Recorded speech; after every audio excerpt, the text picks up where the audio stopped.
you got to look back on a season and take the highs and take the lows. The lows, the Pinstripe Bowl loss, the Syracuse loss, the Notre Dame loss, the West Virginia loss, giving up at Boston College. That's when you knew, man. But we had some fun too, and we're gonna have some fun this season. We had some fun against Carolina, the COVID comeback game, the game that ended COVID.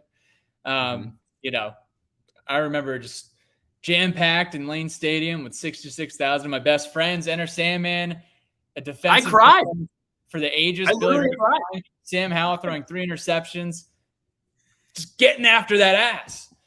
And we're ready to do that again next month in Lane Stadium. And then we had a heroic win against the University of Virginia Thanksgiving week, as we always do. And that was a ton of fun to keep the cup. So this year, 2022, we do not know what to expect. There's no hype around this team really coming from anywhere around college football. And the ACC is saying that we're not going to be any good. But there is some hype and there is some energy from within this team. And that is exciting. Feels like there's a newfound energy that really hasn't been there in a while. So, I mean, just first glance, like this is a team that has talent, but they don't have depth, right? How deep in the season can this team go with how deep they are from a depth chart perspective? The question is, can joy and happiness return to Blacksburg in the form of Virginia Tech football, not just for one night in September, but for an entire season? So before we get into it, Mike McDaniel, talk to us about, what Las Vegas is saying. I know what the national vibe is around college football. There really isn't one. What is the vibe from Vegas? Most sports books have Tech somewhere between 6.5 wins. Now, Vegas Insiders has Virginia Tech at 5.5, which I love that number. 5.5, because I think the floor for this Virginia Tech team is probably 6 wins. I think the only way for Virginia Tech to not make a bowl game would be for there to be multiple key injuries. I'm talking like quarterback goes down, like Grant Wells goes down, then Jason Brown is worse than anticipated behind him. Multiple injuries on the offensive line, multiple injuries on the defensive line. Like that's what it would take for Virginia Tech to not make a bowl game, in my opinion. So if you're getting a 5.5 line at Vegas Insiders, I think you take the over there. 6.5, it's tougher because I think you can kind of fall either way there. We'll get into the schedule later, but this is a Virginia Tech team that has talent but doesn't have depth, which makes it a really interesting line to see Virginia Tech right around that 6-win mark in Vegas. I do want to add, shout out to the worldwide leader in sports, ESPN. They do a great job of remaining keeping it all the right way, reporting on things the right way, not doing first takes, not doing it for clicks or whatever. And they have this amazing tool that is called FPI. And FPI has the Hokies listed as second to last behind Duke in FPI. So look, worldwide leader in sports. They bring bad cameras to Lane Stadium. They're an absolute joke. They never get the right games on television. So for as far as I'm concerned, FPI stands for bleeping pathetic infograph. So that is what I think about the FPI. So that's what everybody else is saying. Let's talk about our football team. Let's talk about our guys, Pat. Why don't you go ahead and kick it off with our guys? Let's talk about them. All right, so we're going to talk about the position group review here, starting off with the offense. Then we're going to chat about the Coastal Division, and then we'll finish it up with talking about our schedule and some awards, rapid fire style. So the offense, Tyler Bowen, first-year offensive coordinator, Tyler Bowen. Tyler Bowen comes from the Jacksonville Jaguars, where he was a tight ends coach. He was the co-offensive coordinator at Penn State. He was an offensive coordinator at Fordham, where he was breaking records. Here's what I like about Tyler Bowen. He's a guy's guy. Everyone in that tight ends room loves Tyler Bowen. I've heard it from a number of tight ends how much they love Coach Bowen. But we're not talking about that first. We're talking about the offense, okay? We don't need to talk that in depth on the tight ends yet. What I like about Tyler Bowen is not the quarterback's coach. Tyler Bowen's job is to call the offense and coach up the tight ends for the very first time in quite some time, we have a quarterbacks coach specifically to coach the quarterbacks, Brad Glenn. Coach Brad Glenn has been a quarterbacks coach, for multiple decades, and you just got to appreciate that. Bowen's going to call the offense. Coach Glenn is going to work in the quarterbacks room. So have to appreciate that. As we heard yesterday, Grant Wells was named the starting quarterback. Grant Wells is a Marshall transfer. He's a veteran in college football at this point. He's been around locker rooms since 2019. He redshirted 19, got the COVID year in 2020 where he played, started out 7-0 at Marshall that year. 2021 threw for 3,500 yards, 16 touchdowns, 13 picks. And, you throw for 3,500 yards in college football in 2021. That's good for a top 15 clip across all of FBS.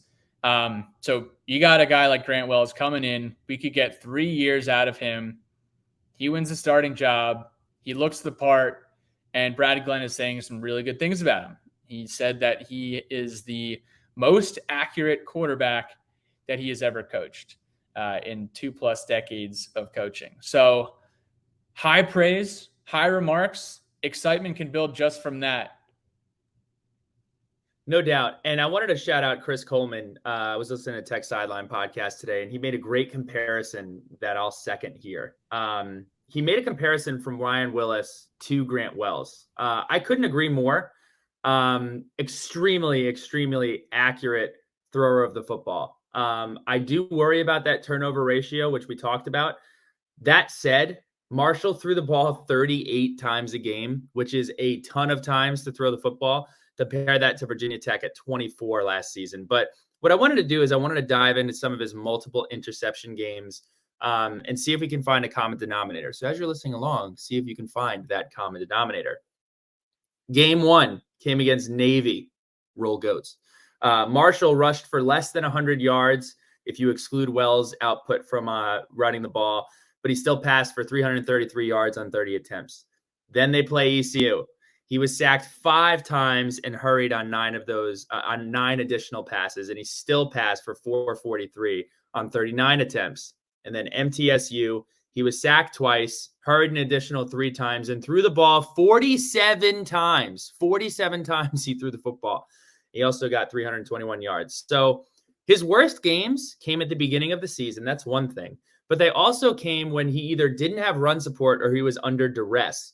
So aside from that, though, Grant Wells is an athlete. He stretches the field. Pat, as you mentioned, at a yards per attempt clip, he's right up there with all of the elite quarterbacks. He averaged almost 8 yards per attempt.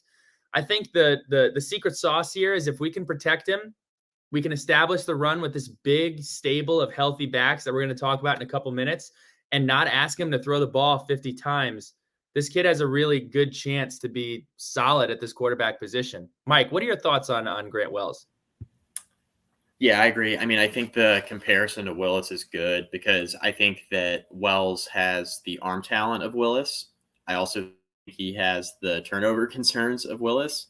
But I think what separates Grant Wells from Ryan Willis is his ability to create outside the pocket, right? Where Ryan Willis's only option maybe at times was to throw it up into coverage because he didn't have the escapability in the pocket. Whereas I think if you look at Wells, I think he has the opportunity where if maybe his first couple of reads are covered, he can tuck it and run and be a little bit more efficient in the run game than Willis was. Just a different kind of athlete at the quarterback position. So I think there are certainly some concerns with Wells, but the talent is clearly there. But I think there are some things to like too in terms of arm talent, ability to complete a high percentage of his passes.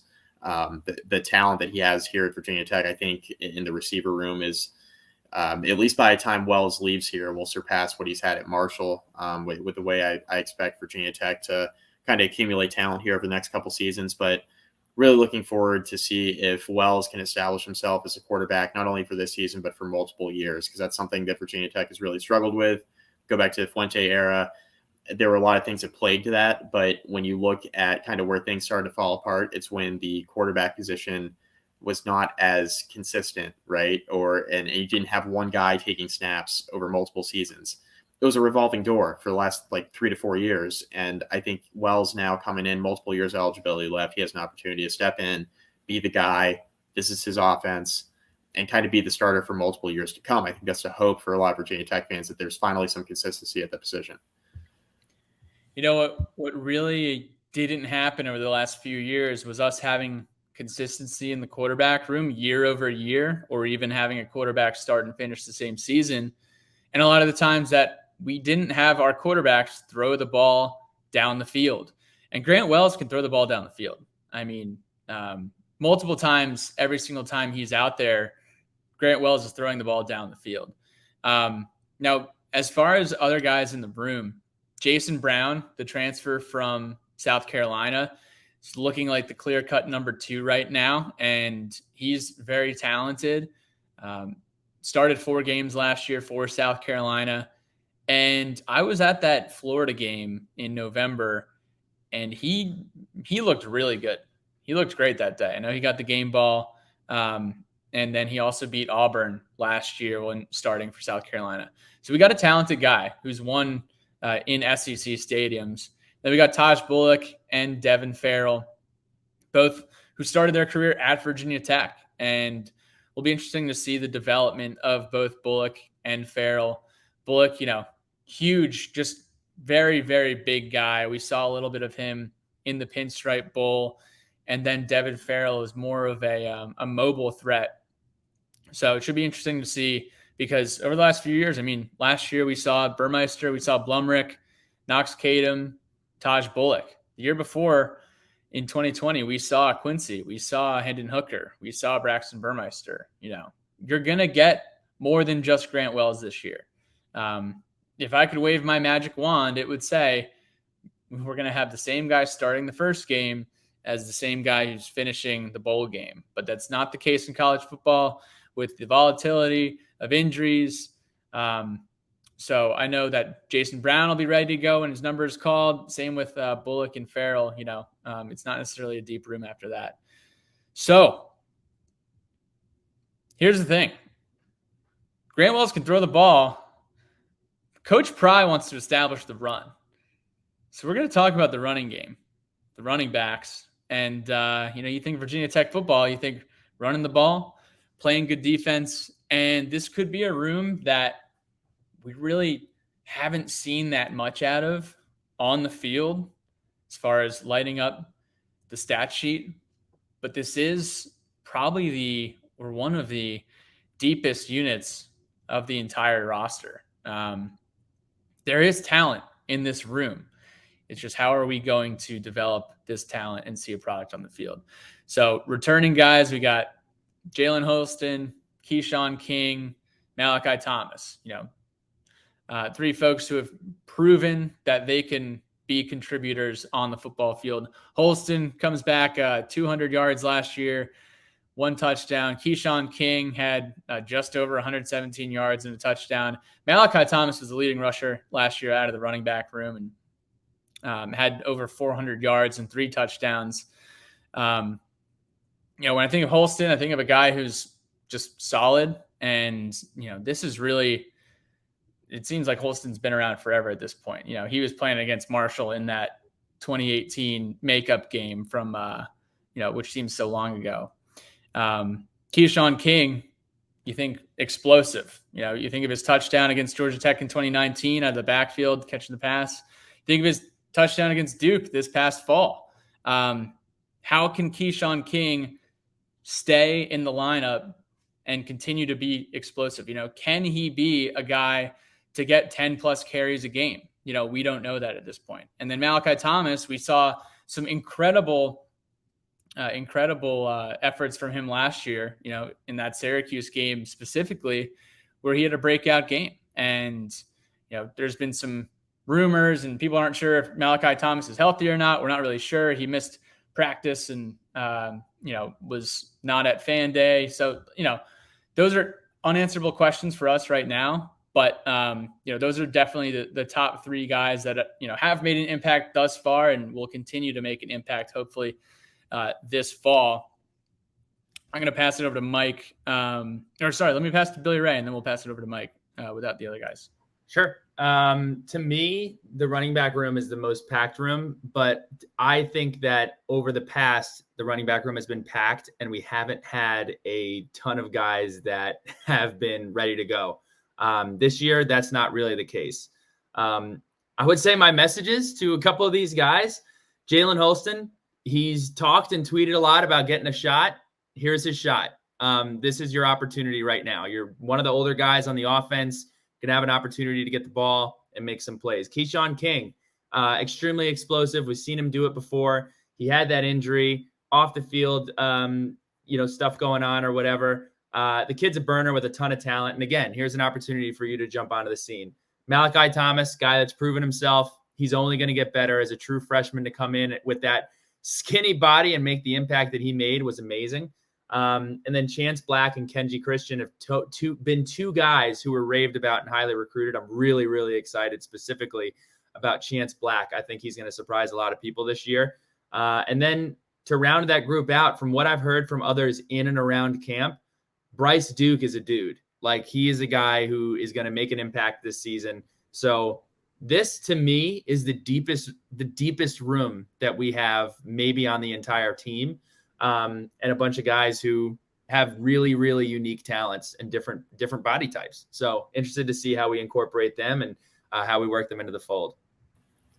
I think there's like a clear delineation, right? I mean, I think there's Holston, there's King, there's Malachi Thomas.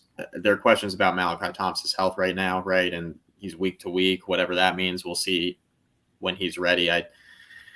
But when you look at this running back room, I mean, I think it's those three at the top. And then once you get past that, right, you have an injury or two, then who is it, right? Then you're starting to get into the young guys. You're getting into the Kenji Christians who have been around a couple of years but haven't contributed yet. You're getting into the Chance Black, right? Been around, contributed minimally last year. Bryce Duke, right? True freshman. So I like the depth. I think there's a lot of talent there. But it only takes an injury or two for you to start to get to the young guys where it's like, okay, a lot of these young guys, we're talking about the depth across the roster. We're talking about the running back room probably having more depth than any other position, which is something I agree with. But it doesn't take long before you start to get into the unproven depth portion of the conversation, which I think, in this case is Bryce Duke, Chance Black, Kenji Christian. Doesn't mean they can't contribute right away. Doesn't mean they can't step up and be very good players. But an injury or two, and all of a sudden we're talking about some young guys getting snaps again, just like Malachi Thomas had to do last year.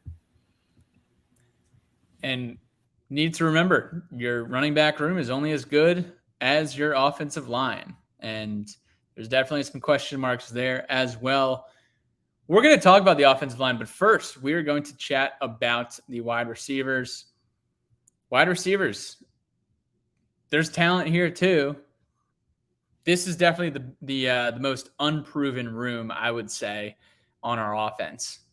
You lose a career guy like Trey Turner, Tavion Robinson transfers to Kentucky. You lose Jaden Payute, who just could never stay healthy.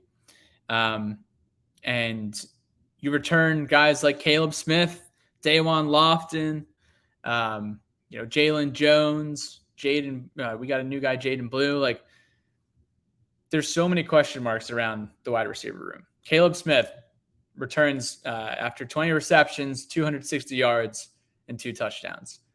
Caleb Smith has been the guy that everyone is talking about in the wide receivers room this spring and into this fall camp. Seems like he's bulked up a little bit. I know that he has really bought in to Coach Pry and this staff.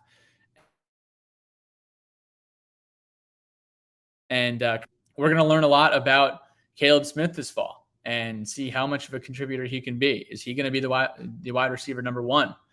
Or is it going to be Dawan Lofton, who, this guy, Dawan Lofton, came on our podcast after he signed with Tech. And I think to this day might be the best recruit interview we did. I don't know if you'll agree with that, Billy Ray, but Dawan Lofton was so fun to interview. So much energy, just knew that this guy was going to make an impact on the field. He got some burn last year, caught 7 balls for 98 yards and a touchdown. I just got to say this right now. Let's sound it out. It's not Dwayne. It is Day-Wan. Kind of like Obi-Wan Kenobi, or, Day One, but Wan, not one. So Day-Wan. And Day-Wan Lofton was the offensive MVP in spring ball. So these are two guys that are probably going to be the guys that Grant Wells is referring to or relying on here early on. We got guys like Jalen Jones, Christian Moss, Jaden Blue, who, has put, he's a transfer from Temple. I know he has been battling, some personal family issues, right when he enrolled at Virginia Tech. You got a guy like Tucker Holloway who could come in and be an immediate contributor as well. With the wide receiver room, I mean, what do you think, Bill? Like, what are we looking at?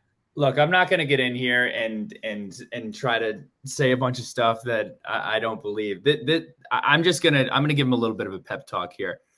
I have no idea what to expect from this wide receiver room. I have written down IDFK. I have no idea what to expect from this room. But if there's a room on this team that should have a chip on their shoulder, it's this one. It's Caleb Smith being told that he should transfer to a smaller school. It's Jaden Blue getting a chance to prove himself at the Division I Power 5 level coming from Temple. And it's, hey, young guys, you're going to have an opportunity to show up. I think back to 2014 when a young Isaiah Ford and a young Cam Phillips weren't really given an option. It was like, hey, you guys are going to have to play. You guys are going to have to play a lot. And if we're going to be any type of good, you guys are going to have to be productive. And they stepped up to that challenge. So, Day-Wan Lofton, Caleb Smith, looking for, I think those are the two that I feel like I can hang my hat on as the two that are going to be productive and going to be targeted. But we're going to need some of those guys from the Jalen Moss, the Jalen Jones, Christian Moss, Jaden Blue, Tucker Holloway. Like, someone's going to have to step up. Here's what I do know, though. We talked about it earlier. We have a quarterback that can get them the football. So that's it. Step up, answer the bell. This group for me is the one group that I think needs to come into the season with a huge chip on their shoulder. The wide receiver room is the most unproven room on the entire roster, right? At least with running backs, kind of what you got, right? Quarterbacks, yeah, you can say that like the two guys who are going to be the primary contributors of the position, right? Whether it be Wells or if he gets hurt, Jason Brown. The one thing you could say there, quarterback, is like, okay, at least these guys have experience, right? Last year it was, Burmeister gets hurt. It's like, oh man, who's gonna go out there and play? It's kind of like that in the wide receiver room, right? It's like, okay, if this guy gets hurt at the top, right? Caleb Smith, okay, Day-Wan Lofton hasn't played a ton, right? He had 7 catches last season. Jalen Jones hasn't played a lot. Like, Jaden Blue is, I think, going to get a lot of playing time, transfers in from Temple. He's talented, right? He's a good football player. He has an opportunity to contribute right away. I think he'll be on the field a lot. But, like, the biggest question for me is, like, what is Caleb Smith? Because his entire career, he's been a possession receiver. That's what he's been. He's never had to, and he hasn't had to be in that position where I'm the guy, right, at wide receiver. I'm the wide receiver one. Like, I'm the guy who, demands the football. I'm not sure he's going to be that guy, even though he's going to be in that role, right? He's the biggest question. There's no more Trey Turner on the roster. There's no more Tavion Robinson on the roster. There's not a guy who's like proven where that you know what you're going to get out of them consistently. Like, you have that with Caleb Smith to a degree, but he's never seen the volume that he's going to see this year. We've never seen him have to be in a position where he's going to be thrown the ball a ton. He's always been the third or fourth option. Now he's the first option, which could be good, or it could just underscore the fact that this receiver room right now on paper is just not very good, which is my concern, right? Even though I do think there's talent. So a lot of questions in the receiver room. There is depth. It's a lot of unproven depth. You guys talked about Christian Moss. You guys talked about Tucker Holloway, a really exciting freshman. One guy you guys didn't mention that I want to bring up real quick, Stephen Gosnell, Benji Gosnell's brother. He transferred in from North Carolina. He's been like nicked up here and there in camp, but he's been contributing with the ones and the twos. So he's a guy to watch at the receiver position as well. Really fast, reliable hands. was buried on the depth chart at UNC because they got a million really good receivers. But he has a chance to be a really productive player as well. So I do like the players in this room a lot. Now, whether or not they're going to contribute and be, productive to the degree that Tech needs them to be to have a really successful year, that's a whole nother question. And that's just, it's the most unproven position group on the entire roster, in my opinion. So we're going to come in towards the line here and talk about the tight ends at Virginia Tech. Returning this year, Nick Gallo, who has made some strides, won most improved in spring ball and had 14 catches last year, 130 yards. Pretty decent numbers for a tight end at Virginia Tech. Drake Deulis, Charlotte's finest, returns 5 receptions, 76 yards, his first career touchdown in that Syracuse game.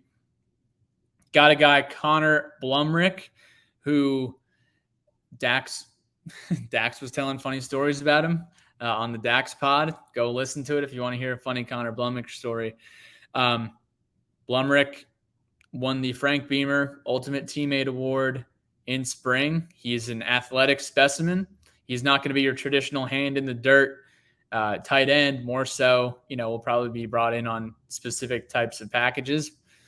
And then you got a guy, Daquan Wright, who has been turning heads and wowing folks all over Blacksburg, through spring camp and fall camp.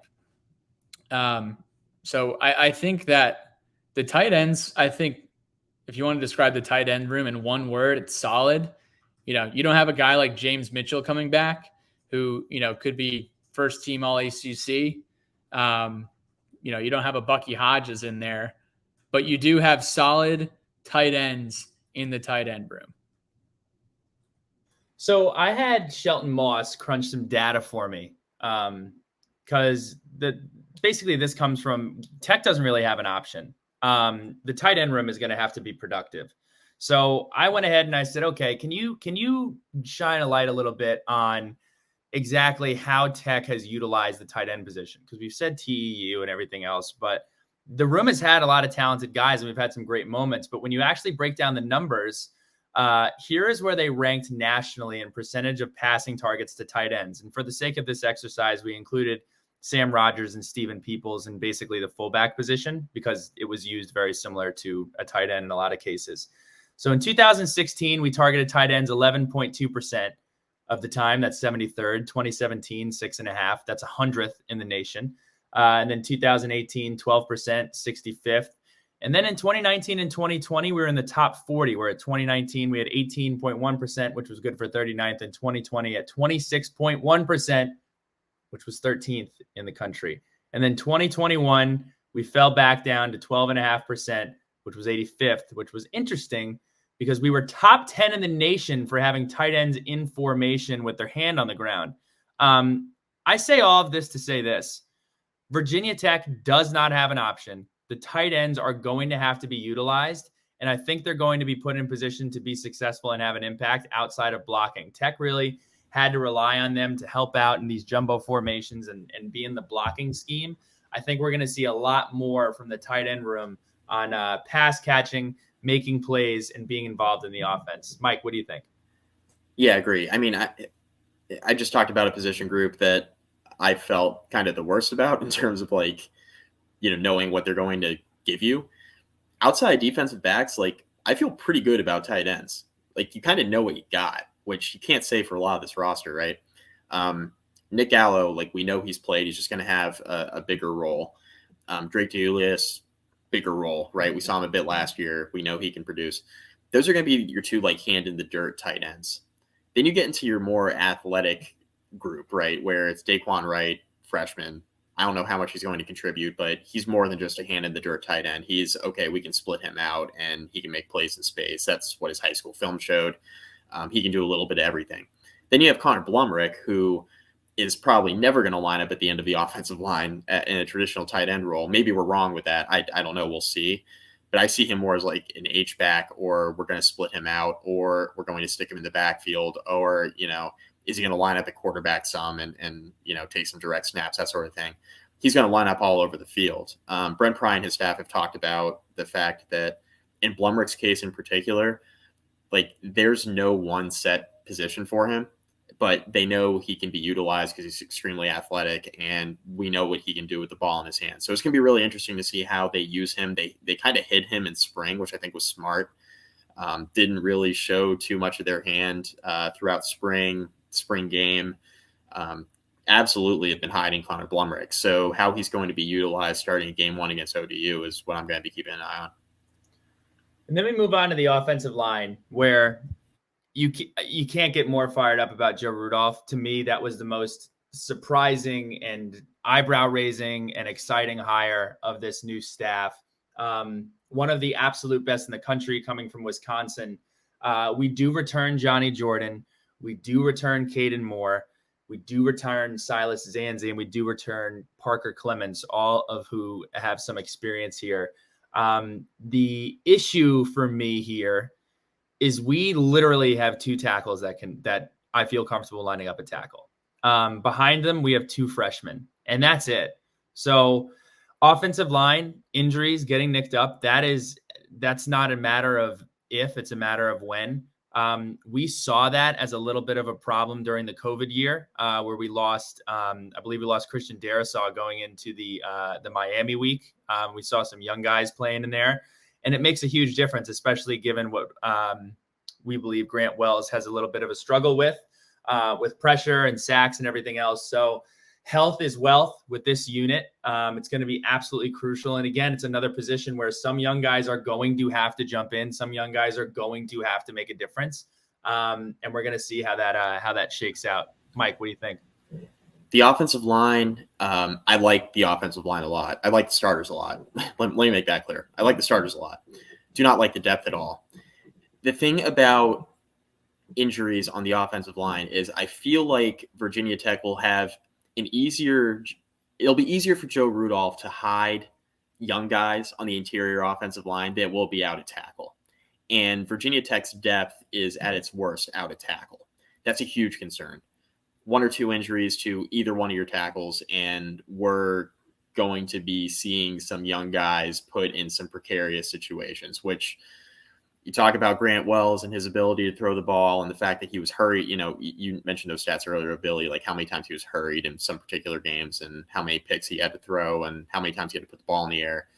Like that's kind of taken out of your hands now, right? If you're starting some freshmen at offensive tackle. So the depth there is the biggest concern on the roster, right? The depth at offensive line.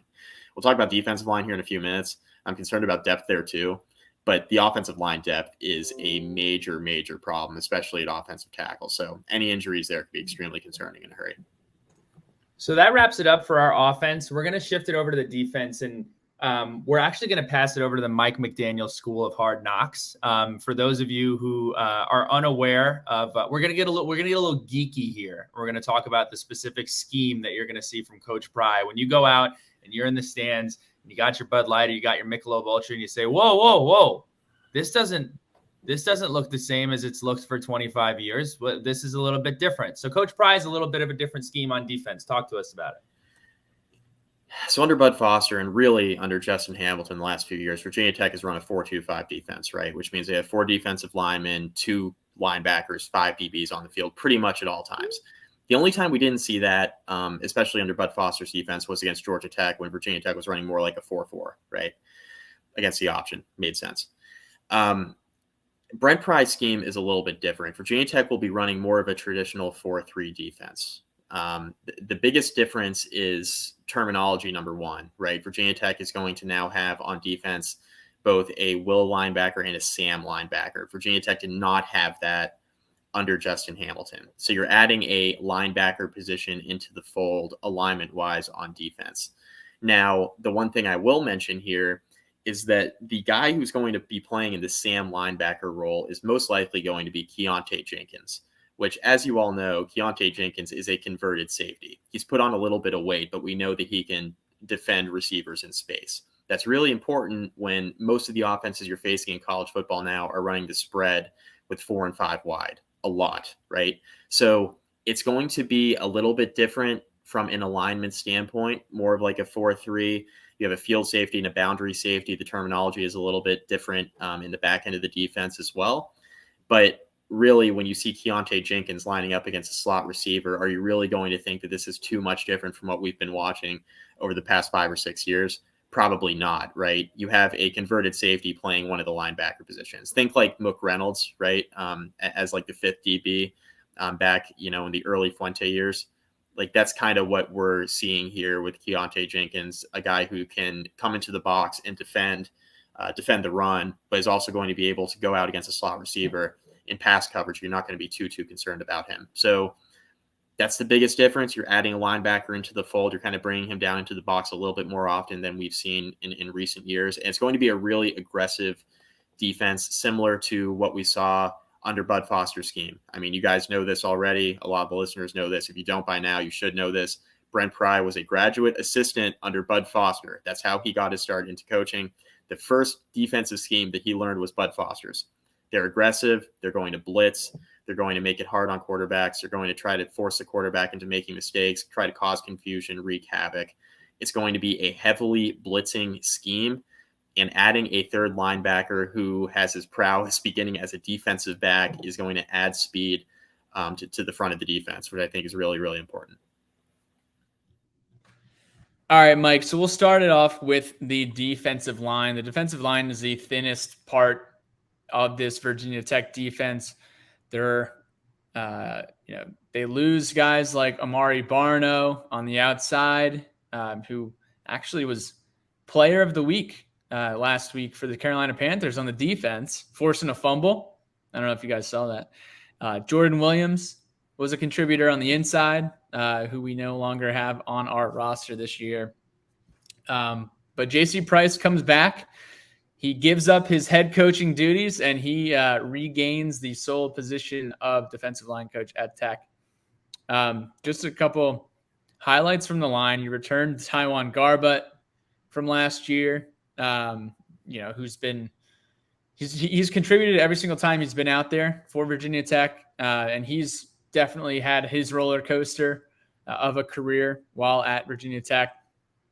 You got a youngster like Cole Nelson returning to the fold on the edge. Jalen Griffin is back again, as is Eli Adams. Those are some names that Virginia Tech fans are familiar with seeing out there in the fold on the outside. And then there will be some newcomers as well. CJ McCray has moved from linebacker, to the end. Lakeem Rudolph, who was recruited as a safety, has made his way all the way up to defensive line. Wilfried Payne, the Frenchman, could contribute on the edge this year as well. And then I know we lost Phildarius Payne to injury. I think he had an Achilles injury earlier in camp. So he's going to take a medical red shirt. Those are kind of some of the highlights from the defensive end camp.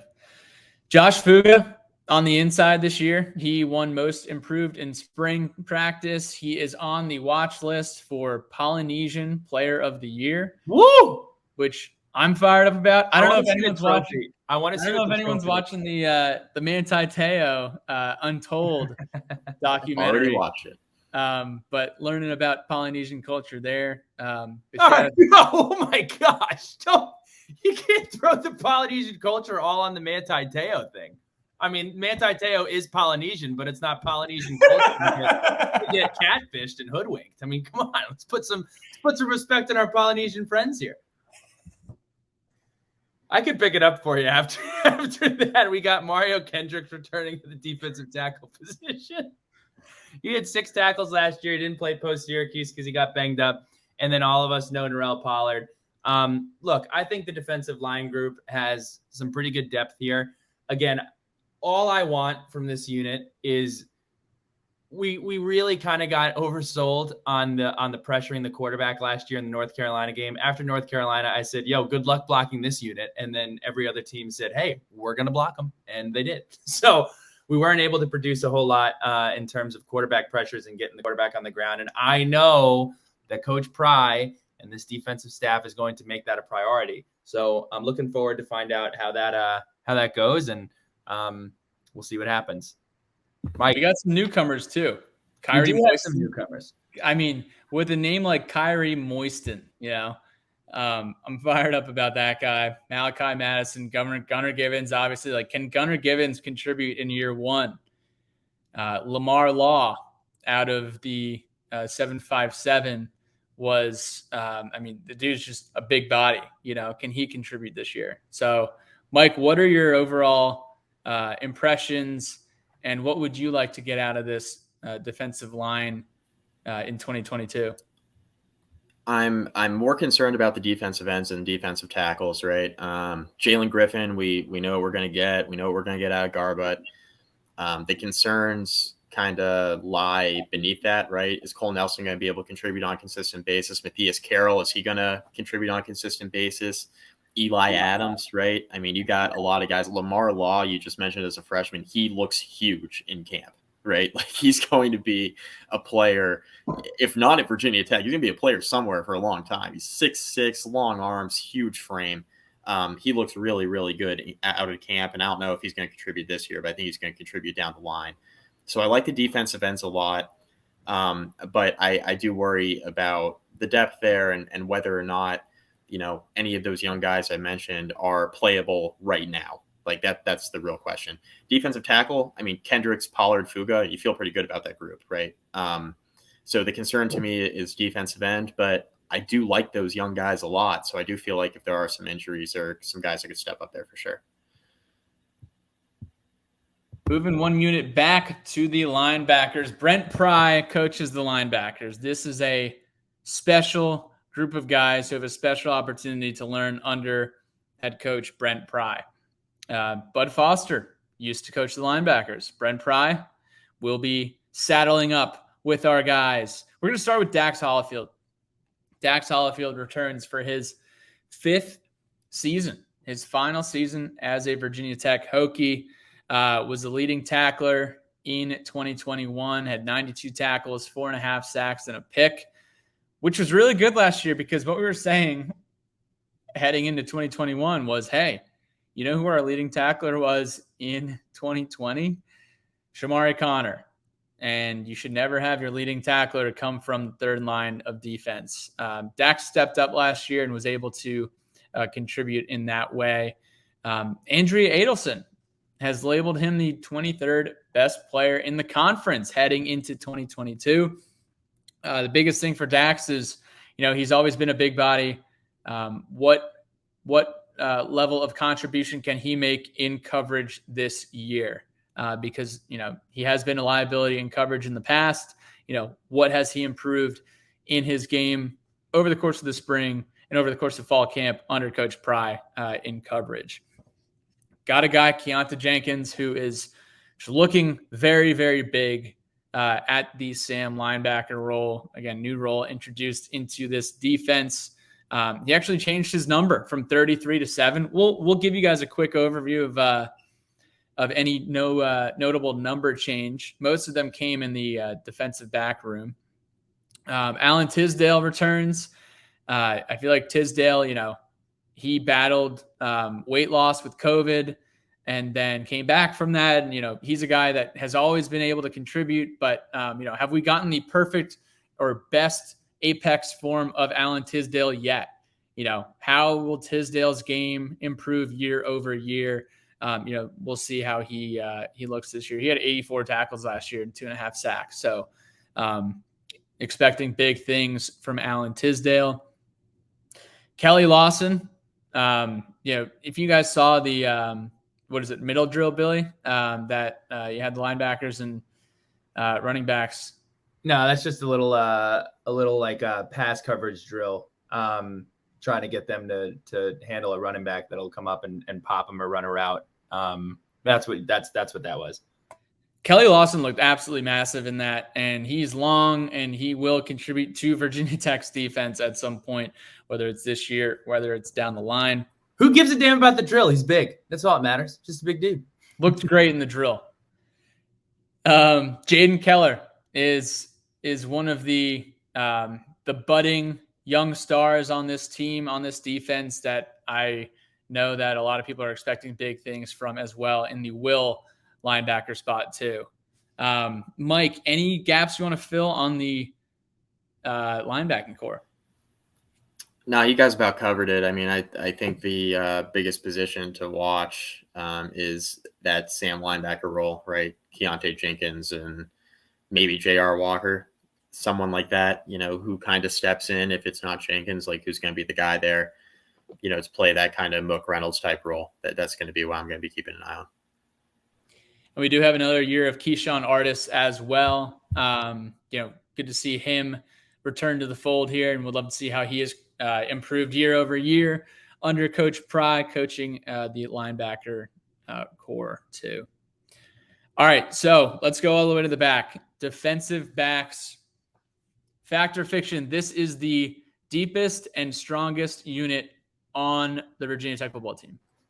Fact. Absolute fact. Absolute fact. We got a ton of guys coming back, returning contributors. Can any of them play O-line? That'd be great if they could. I'd rather not have any of our guys in the DB room line up on the line.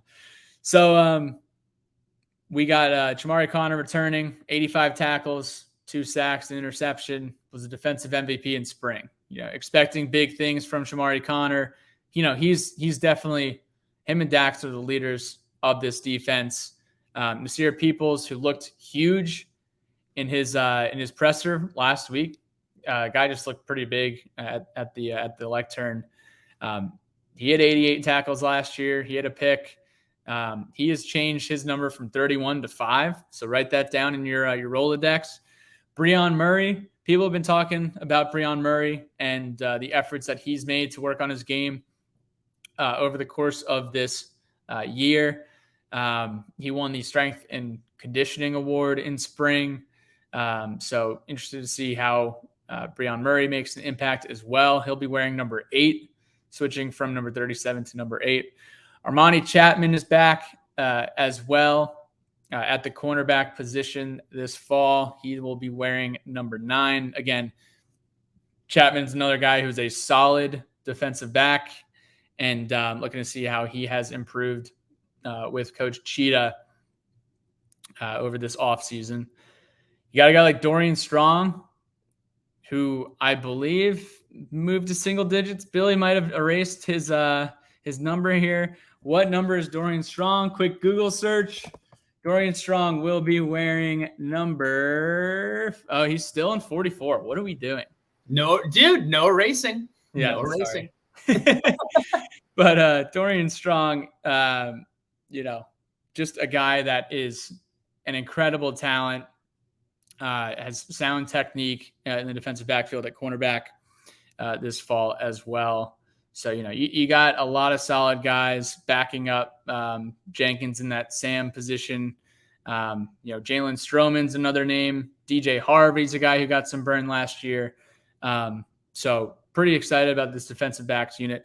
Mike McDaniel, talk to me about the ceiling for this Virginia Tech defensive back unit. Highest it's been in a while. I mean, there's a combination here of top end talent from a starter standpoint, right? Sure, you don't have like a surefire first round pick like Caleb Farley or something like that. But what you do have is you have multiple guys who can not only play the positions they're in, but can play kind of all over the secondary. So there's a versatility factor there with these guys that Virginia Tech hasn't had in a while. So it's proven depth, guys who have played a lot of snaps. You also have the versatility factor that I think is really important because it's a new scheme. I think versatility is all the more important when you're learning a new scheme. Things are different than they were last year. Guys are going to have to line up different positions, different spots on defense. It's new to everybody, but if you're versatile enough to kind of line up anywhere, it really helps. And I think Virginia Tech's got a lot of guys who can do just that in the secondary. So that's the biggest thing for me. It's not only the top end talent from a starter standpoint, guys who have played a lot of snaps, but it's the depth, it's the versatility. And I think the ability of Virginia Tech's defense to get after the quarterback up front will make this defensive back unit maybe look even better than they actually are. So if Tech can rush the quarterback, I think this secondary should have a very, very good season. I would also add that the secondary, all the positions really benefited from this, but I think the secondary really benefited from, as much as we hated watching the Maryland game, as much as it was a pain to watch. A lot of young guys got experience in that football game, including DJ Harvey, including Jalen Stroman. A lot of young guys had an opportunity to play, whether it was because people decided to leave early, people got banged up, or the coaches just frankly wanted to see young guys play. So don't let that get lost in that Maryland game, as a lot of those young guys were able to get experience where if they are stepping in, it's not going to be the first time playing in a collegiate football game. Let's get special. Sons of Special Teams. Now, MVP is out of spring camp, spring ball. Jalen Stroman and Kelly Lawson. It didn't necessarily say what, why, what they did. Billy Ray, I'm sure you could speak to that as far as. I'm sure I can't. I don't know. I have no idea. No clue what would have done that. But I mean, exciting nonetheless. Maybe Stroman's returning kicks. If Stroman Jr. is half the returner that Stroman Sr. was, I think we're in for a fun career. But really excited about that. Stroman Sr. and Stroman like it's his dad. Yeah. I don't know if Jalen Stroman's returning punts at 200 pounds, but you never know. Never know. You never know. I do know that I don't know what the special teams MVP entails then. Yeah, and I don't know who our guys are for kick returns and punt returns. I don't know who we're going to see. I'd love to see Dawan Lofton. Can I say something about that? Go ahead. I had it at the end, and we'll just move it to right now. I want to set expectations for Cole Beck. I am very excited Cole Beck is on this football team. Cole Beck is extremely fast. Cole Beck has been running track for multiple years now. Running track is not the same as running to a finish line where there aren't people trying to take your head off, is not the same as running to the goal line where people are literally trying to kill you. That is not an indictment on Cole Beck. It is not an indictment on track runners. All I'm saying it is a massive, massive jump to go from that sport to football, especially at the collegiate level. Speed matters. In high school, you can get away with being extremely fast and just be extremely productive. I am excited about Cole Beck, but I do want to just, if he doesn't come out and score 3 touchdowns in the first 3 games returning kicks, nobody needs to be upset. It is a huge transition that young man is going through. So I just wanted to put that disclaimer out there. The hype train is out of control. He was a very, very, very, very good high school football player in Blacksburg. Mm-hmm. We're all aware of that. Very, very good. Extremely fast, like world-class speed, fast from a track standpoint. Like, he can fly. What Billy just said is 1,000% on the money. Like, there is a difference between having straight line speed and having football speed at the collegiate level where you haven't played a snap in multiple years. I mean, he redshirted for a year. 4 years ago now he redshirted? Yeah, I think he had a collarbone injury or some sort of injury back in the day. And again, this is not an indictment on Cole Beck. It's no. I mean, he could absolutely contribute. Right. It's putting into perspective the challenge that he is going to face physically. That's all we're saying. Absolutely. And I'm excited for him, and I do think he can contribute, and I think he will, and I think they'll find ways to get that speed on the field. And we know he can play football at the high school level. Can he play it at the collegiate level when he hasn't been training in a football sense in multiple years? That's all we're saying about Cole Beck. We know he was recruited to play football at Virginia Tech. We know he's a football player. We know he's a good player. But when you haven't been training from a football standpoint for multiple years, like, you lose something from like a 3rd or 4th year player who's like a junior, senior, graduate student who has been in the program, been in the weight room, etc.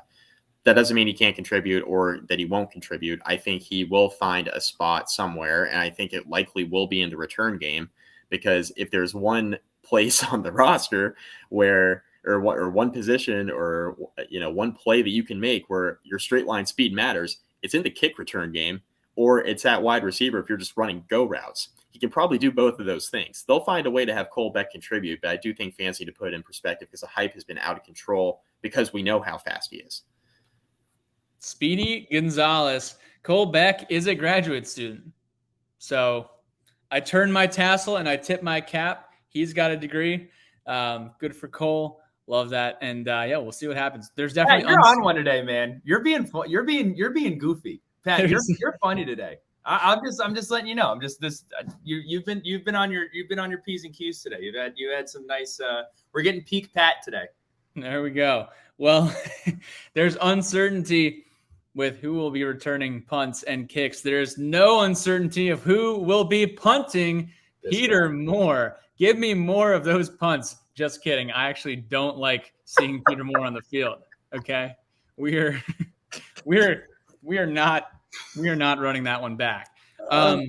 Peter Moore is a returning all ACC punter, third team last year as a freshman. I mean, Peter Moore got a big leg, 44.5 yards per punt in 2021 with a long of 68. He was first in the ACC with 25 punts of over 50 yards. And he also had 23 punts inside the 20-yard line, which was the third most in the conference. Again, you don't want to really lead the ACC in anything punting, but Peter Moore, if you have to punt, you might as well be good at it. Am I right?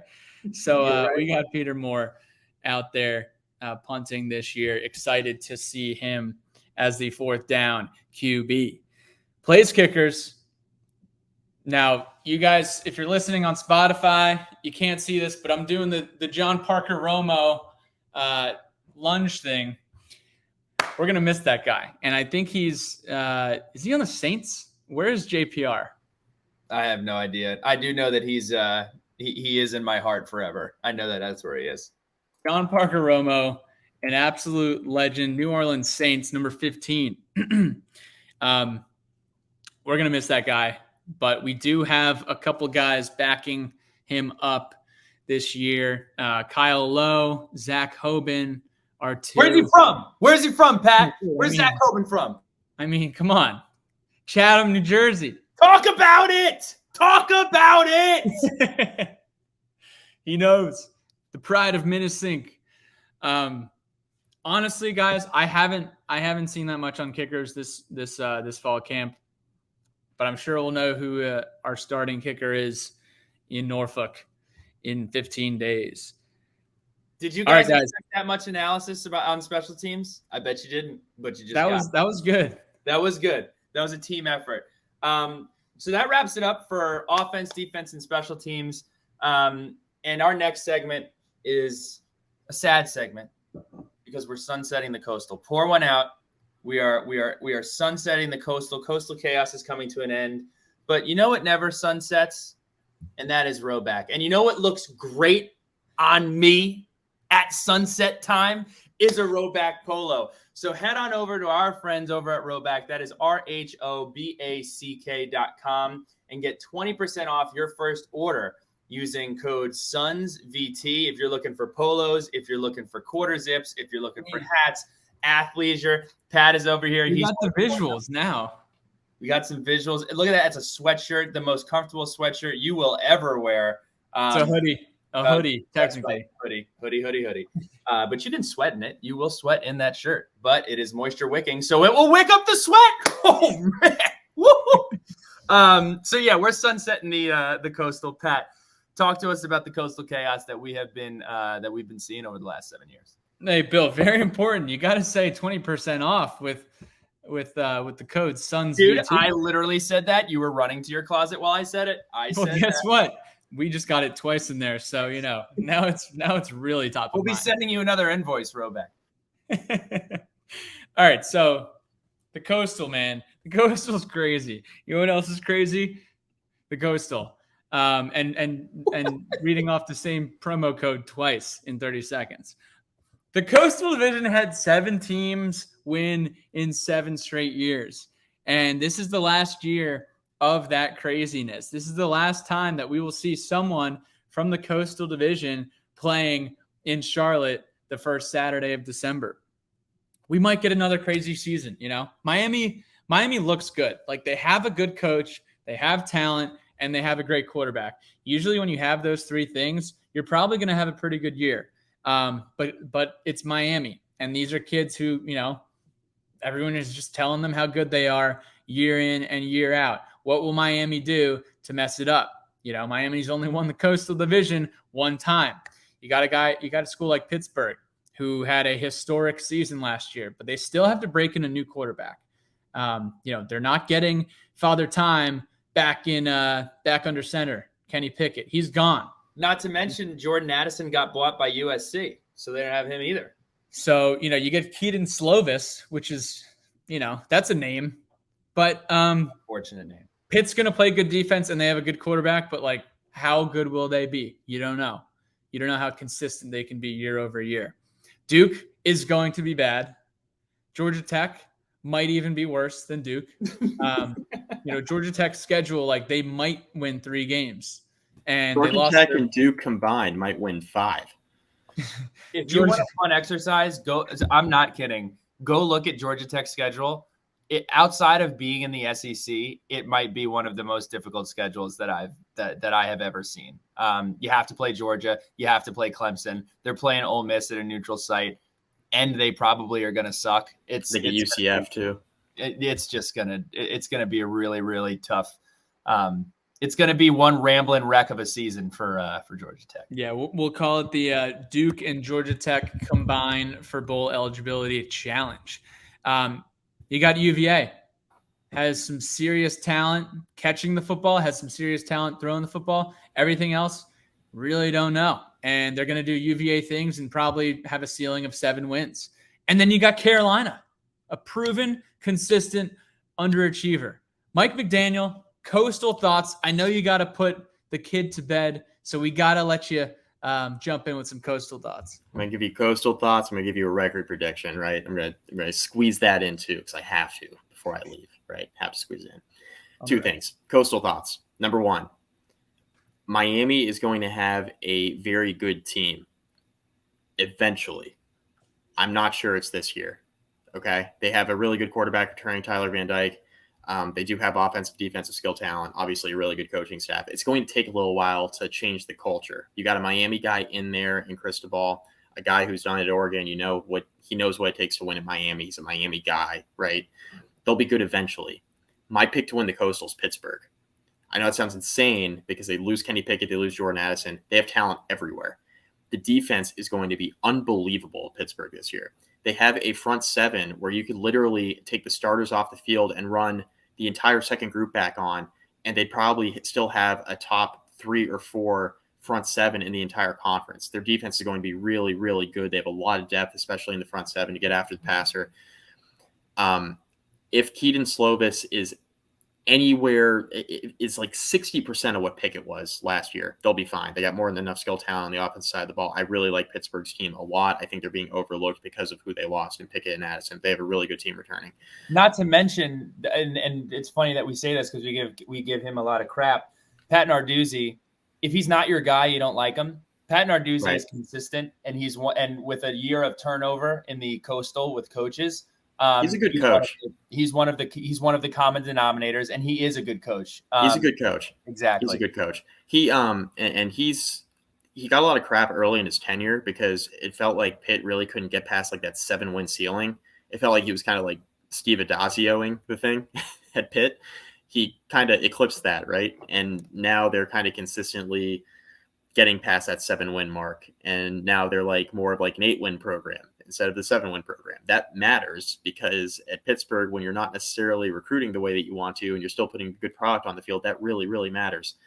They could absolutely win the Coastal. If not, my pick is probably Miami. I think they could finish 1-2 in either order. I do think Virginia Tech finishes 3rd in the Coastal. I look at the rest of the Coastal, and there are a lot of questions, right? Carolina's got a lot of talent, but they've always done less with more under Mac Brown, right? They recruit. The talent on the field is unquestioned, but the coaching just has not gotten the most out of that talent there. So I have a really hard time picking Carolina to all of a sudden just be the 3rd best team when they lose Sam Howell at quarterback and they lose a lot of offensive skill talent, right? Like they got some guys returning, but they lost a lot too. Just like they lost a lot last year, and everybody was hyping them up as like a top 10 team in the country in the preseason. Didn't make any damn sense. So I think Virginia Tech finishes 3rd in the Coastal. But I think the Coastal is going to be pretty bad, right? So I think I think Miami and Pitt are going to be very good. I think they can go 1-2. But after that, I think you're going to have a lot of like 7-5s in there, right? I think Carolina's a 7-5 team. I think Virginia Tech is a 7-5 team. That's my official record prediction on Virginia Tech. I think they go 7-5. I think they go probably 4-4 in the division. That's probably going to be good for third after tiebreakers. That's kind of where I'm at with them. UVA is like a 6-6 team, and I don't think Duke or Georgia Tech are going to sniff a bowl game, come anywhere close to it. They might not sniff a bowl game with combined wins. I already mentioned that. So the Coastal will be crazy. Let me give my thoughts real quick on just the Virginia Tech schedule real quick and kind of where I see the problems, kind of where they lie, right? Virginia Tech needs to get out of September with at least a 3-1 record if they want to win 7 games. Yes. That's my personal opinion. That means beating Boston College, right? Because I think Virginia Tech should beat Old Dominion. They should beat Wofford. Nothing's a given. We've seen with this team over the last few years, nothing's a given. That's why I can't call the schedule soft. I went on a rant about that on Twitter. It really pissed a lot of people off. Which you were completely right about, by the way. You can't call the schedule soft when literally, like, when you're on other teams' schedules, they're calling their schedule soft, right? Like, Tech hasn't been good enough to now be in a position where they can look at a schedule, call it soft, right? That's my opinion on it. And I just think that there are a lot of teams in there that are in, like Virginia Tech, that are kind of like toss-up 50-50 games. Tech's got to beat BC on September 10th if they want to win 7 games. If not, then you absolutely have to beat West Virginia at home, which I think you can do. It's a tougher ask, though. I think West Virginia is going to be a little bit tougher in Boston College. It's a rivalry game. It's a tough environment. I get that. You're coming into Blacksburg. It's going to be different than a year ago. But we saw the West Virginia skill talent last year, gave Virginia Tech a lot of issues there in Morgantown. Middle of the schedule, like October, we already know is going to be kind of like murderer's row. You got Carolina, Pittsburgh, Miami, NC State. NC State's the best team on the schedule. It's not even close. NC State could win the Atlantic. They're that good. That game's on the road. That's going to be really difficult. But then you have 4 winnable games at the end. So the only way for Virginia Tech, in my opinion, to get to 7 is if you get out of September 3-1, because I'm not sure they're going to do much better than 1-3 in that 4-game stretch in October. That's just my opinion on it. 7-5 team, I think that'd be a great first year for Brent Pry. Make a bowl game, try to win a bowl game, get to an 8th win. That would be fantastic. I know Double M has to go on DD. That's Mike McDaniel going on daddy duty. So we appreciate you, Mike McDaniel. We're going to get into the rest of our pod, but thank you so much for joining us. Yeah, thanks, guys. Appreciate it, man. Thanks, Mike. Later. So we're gonna jump into the back half here. We're coming to the end. Mike McDaniel just rattled it off. So we can skip the schedule here. But again, just to run through it, it's Old Dominion on Friday night, 9-2, BC 9-10, Wofford 9-17 at 11 o'clock in the morning. We also have West Virginia on Thursday, UNC on 10-1, Pitt 10-8, Miami 10-15. Bye week. Can't lose on a bye week. NC State play them on Thursday on 10-27, Georgia Tech 11-5, at Duke 11-12, at Liberty, 11-19, and then UVA 11-26. Couple notes: Liberty going to be playing against Michael Brewer's younger brother. Kind of a fun fact. Hugh Freeze as well. So there's a note there. Any quick notes on the schedule, Pat? Thursday Night Football is back in Blacksburg for the first time since 2016. We'll do some Hokie history for that. We absolutely will. That's awesome. We took Miami to the shed, or behind the shed. Yep. On that October 20th, 2016, Grayson's birthday. It was a big night. Fireworks were flying. Gerard had a night. Sam Rogers caught a touchdown pass from Woody Barron, Ricky Walker. Everybody was. Yeah, it seemed like everybody got in on the sacks that night. So. Excited about that. To take us home, preseason awards. Defensive MVP, I'm going to go with Taiwan Garbett. I think Taiwan Garbett is a guy who has been through a ton. Like you said, he's always found a way to be productive in games that he does play in. And a new year, new staff, kind of a fresh beginning for him. I'm really, really excited about that young man and looking for him to end his career on a high note. You know, I'm looking at Dax Hollifield as defensive MVP. You know, you got a guy in his 5th year at Virginia Tech. He's been through it all. He's been a team first guy. He's never wanted to be anywhere else. He's definitely taken his lumps, and he's also had some serious shining moments and great opportunities. And I think having a an offseason with Coach Pry in that linebacker unit. What better unit to have an MVP out of than the linebacker unit on the defensive side of the ball. Moving over to offense, I'm going to cheat a little bit. I'm going with the tight end group. I'm combining Gallo, Brumrick, and Deulis, so we'll call it DeGallo-Rick. DeGallo-Rick is my MVP for the offense. Look, this Virginia Tech offense if it's going to be successful, it is going to need to see some tight ends making plays. I have a lot of trust in those three guys. I think they're great teammates. I think they're great locker room guys, and I think they all bring their own unique skill set. So I'm going to go with the tight end room.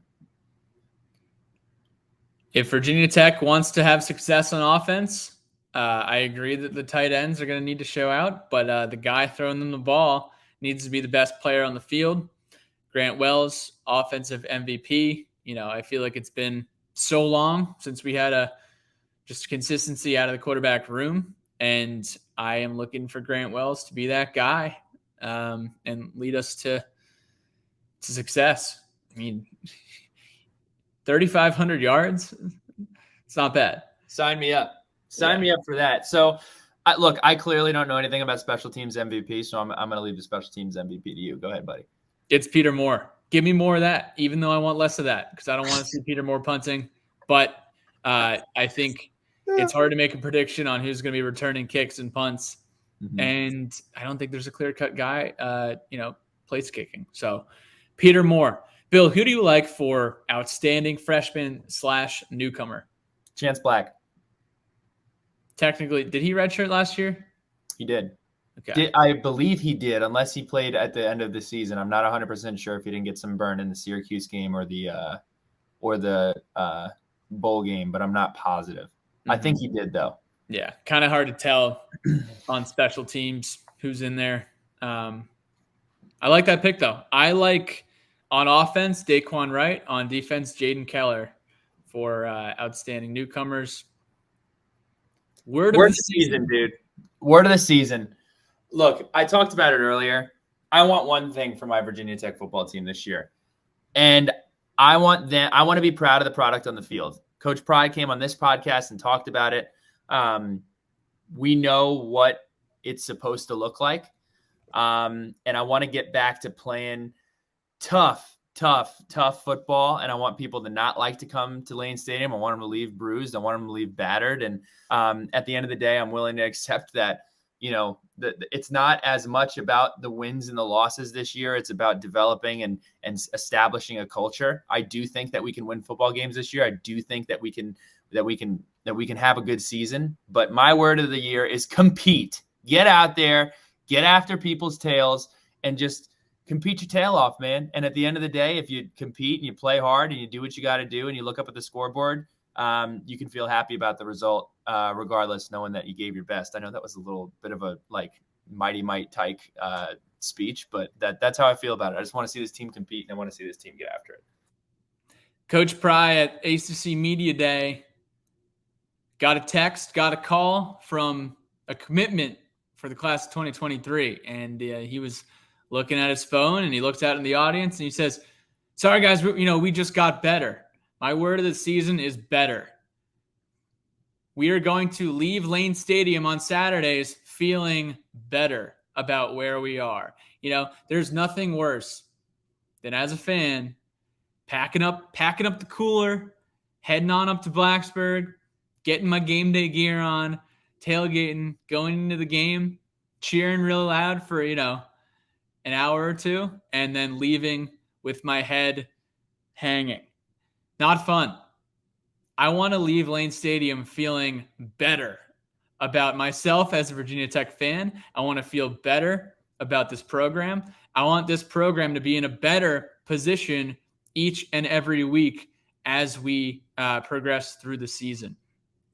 I think that the general energy and the general vibe around Blacksburg has been better, and I think it's going to continue to get better. I feel like Buzz Williams, but that is my word of the season. I think we're going to feel better week in and week out, knowing that we got to pay attention to the little things here, things that will be happening in the background, things that I think we got to just identify the the small wins this season. It is an easy schedule, and I think there's a path to winning some football games, and I'm looking forward to feeling better. Record this year. Look, if you asked me 3 months ago, I'd say, look, I'm hoping for Bill eligibility. But you guys know me. You've been listening to me some of you for 3 years in this podcast. And you know what? My positivity didn't walk out the door because we got a new football coach. I still feel the same way about this program and how much I love it and how much I care and how loud I'm going to be in Section 5. I still am going to walk into that stadium and I'm going to be like, we got a damn good football team, and I'm excited to see what's going to happen. So you know what? I'm going 8-5. I'm going 8-5. I if I'm proven wrong, I'm proven wrong. I like to be positive. I think this team has more top line talent than we're probably giving it credit for right now. We don't have depth. That's a huge issue. We didn't have depth last year, and we were a couple of snaps away from winning 8 games. We were also a couple snaps away from winning 3 or 4 games. But if we're able to clean it up and we're able to improve our situational play calling on offense, if we're able to get guys bought in, if people feel like, you know what, I'm just going to go out there and I'm going to compete and I'm going to play hard, I feel really good about this team. So my prediction is 8-5. But again, at the end of the day, I just want to see a team go out there, make me proud, play hard. So I'm going 8-5. Is that 8-5 with a bowl win or a bowl loss?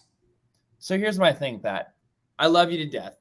There's no way that I can predict who's going to play in a bowl game, who we're playing in the bowl game, where the bowl game is going to be. I'm like out on predicting bowl games. I think college football has very much moved to the point where it's like, hey, we play a regular season, and if it's a really cool bowl game, guys will probably play.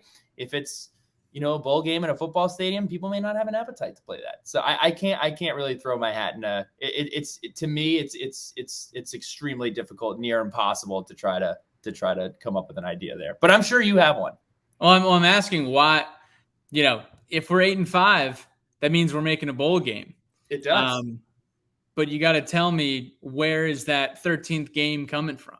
Are we going 8-4 in the regular season? What is our regular season record? Oh, I guess 8-5 is including a bowl game. Yeah, dude. See, thank you. This is why I have you here. I'm over here crapping on trying to not predict the bowl game. So I'll go 8-4 then. Okay. This team is a 7-5 team in my book. Billy Math over there. Yeah, stuff, man. And I think we could go 7-5. And again, you can't predict the bowl game. I'd love to see us win a bowl game for the first time in 6 years. It hasn't happened since the Belk Bowl in 2016, where we spotted the team, the opposition 24 points and still won. I got 7-5 bowl win and wins over UVA and West Virginia. So can I ask you a question real quick? Yeah. Look at the schedule, and I want you to, if you had a get out of jail free card or a you win this game card, what are the 3 games that you want the most in the order, in order, if you had to pick 3? What's on Pat's wish list? I think the West Virginia game is definitely number 1 here. You need to harness all the energy on a September Thursday night that you can. It's a rivalry game. There's a trophy at stake. You got Coach Pry at the helm. You got J.C. Price on staff. You got Pearson Prelo on staff. You got Gouveia Winslow and, a handful of other guys. I guess Gouveia Winslow never played against West Virginia, but, he knows about the culture and the rivalry. You got to win that game. You got to take that game back, especially after being on the doorstep of victory and getting shut out. West Virginia's number 1. Number 2, I would say, I am all over just continuing to beat Carolina in any way, shape, or form. Yes. I think if you have an opportunity to go to North Carolina and beat them at their stadium and beat them for the 7 out of 8 years or 6 out of 7 years. It's a lot. You take it. They've been eating our lunch on the trail, and Coach Pry needs to come in and say, hey, listen, you might be doing these things on the recruiting trail. You're not going to beat us on the field. And I'm going to come in, and you're not going to take these guys away from us and take them out of Virginia anymore either. So I'll put Carolina number 2, and I will put UVA at number 3 for obvious reasons. You got 2 new head coaches in the Commonwealth. This is Virginia Tech State. Tony Elliott is not going to win in Lane Stadium his first year as head coach. Absolutely not. So those are my 3. What about you? So number 1 may shock people. Miami being left off of the schedule next year is an albatross. It is horrible. I hate it. I hate it more every day that I think about it. And the way that I think about it is Miami's going to come in with a good team. And if Tech can find a way to beat Miami in that onslaught of the middle of the season that we've been talking about and go into this hiatus of a game that we literally should play every year, I'm putting Miami as number 1. I think that would be a capstone, huge win for Coach Pry to go in with a lesser roster and beat the coach that everybody's talking about in this conference. So I'm going to go with Miami number 1.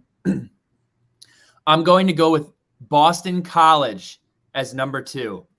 Boston College, it is going to be – I legitimately think this is going to be the most packed we've seen this stadium since – I wouldn't be surprised if it looked the way that it looked before the Ohio State game in 2014. The energy and the excitement surrounding this program is at an all-time high for – when I say all-time since I went to school there.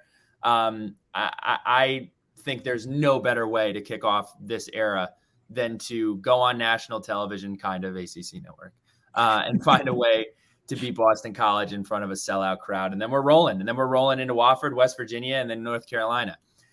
Number 3 is tough. Number 3, I considered going with North Carolina. I really did. I considered going with NC State because, again, that's another team that's going to be really good. And I considered going with UVA. But I didn't go with UVA because the expectation is that Tech beats UVA every single year. So I'm going to go with number 3 on my wish list to beat West Virginia on Thursday night in a trophy game against Neil Brown. This is the get out of town West Virginia, handle your business again on the national stage. I want to kick this habit of just laying eggs on national stages. We've done it far too often. West Virginia is a team that is not very good, in my opinion, and Neil Brown's been on the hot seat. So that's my list. Miami. Who did I say second? I already forgot. Boston College and West Virginia. Those are my 3. I love how we can have variety here because every single game is going to be important. Mm-hmm. Old Dominion beat us the last time we were there. Wofford, we've never played Wofford. You can't lose to Wofford in front of Mike Young and Kevin Giltner and Hunter Couture. Pittsburgh. I mean, you go to Heinz Field or whatever it's called now, and you're not going there expecting to win. Like that is not our MO right now, or that is not our energy. Virginia Tech football has had some serious issues up there. NC State, we haven't played there in 12 years. It's been a long time. They're going to be really good. Georgia Tech, like you got to tell Georgia Tech and you got to tell Duke and you got to tell Liberty, like we are better football programs than all 3 of you guys. Liberty's a revenge game. And then of course UVA. So big stretch in October, man. Pittsburgh, Miami, NC State, back to back. Other than that bye week in between NC State, all 3 of those teams are ranked in preseason. So should be fun. And that's a podcast. Pat, it's been a pleasure. This was a ton of fun. It always gets a little weird when Mike McDaniel comes on. We always get a little goofy. So I've had a ton of fun. But as always, follow us over on Twitter and Instagram, LinkedIn. LinkedIn. Yeah, share it with your BDRs, share it with your A's, share it with your technical evangelists, and also on TikTok and now YouTube, where you can see this video. I believe we're going to be able to get it up. I think this is the time it's going to happen. So yeah, Sons Follow of us, subscribe to YouTube. Yes. Subscribe. Sons of Saturday. Yep. We want to see that number tick up. Yep. Sons of Sat VT on Twitter and Instagram. And also, as you guys know, or maybe don't know, Virginia, we will be hosting an event at the Brick in Charleston for the Old Dominion game. Check us out on Facebook. We have the event there if you want to go ahead and register. That's going to be a ton of fun. We're looking forward to it. But that's an episode. We got some awesome stuff coming up next week. We got position previews going out every Monday, Wednesday, Friday. We also have Coach Foster coming on next week. And then if you didn't see it on Twitter, we have Coach Beamer live in person in Blacksburg to cap off what has been an extremely special August. So looking forward to it. Everybody have a great weekend, the rest of your week.